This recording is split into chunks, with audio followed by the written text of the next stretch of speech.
Krokodil یکی از خطرناکترین موجودات در روی عالم. السلام علیکم دوستان عزیز، خوش آمدید به کانال عالم حیوانات.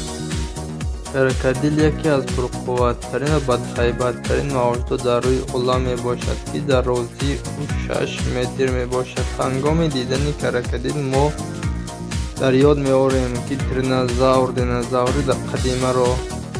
کروکودیل یکی از حیوانات قدیمی می باشد که او دیدن او انسان را همچون به ترس می آورد. او همه وقت در بوتل‌ها زندگی می کند و جایهای خشکی هم زندگی کرده می تواند.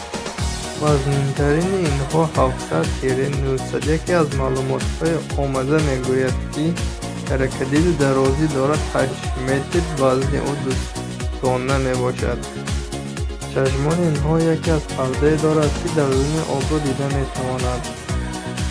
کروکودیل‌ها فقط گوشت نو می‌خورند، یعنی که گوشت سوژه. آنها گوشت‌های حیوان حرام مرده را هرگز استفاده نمی‌برند.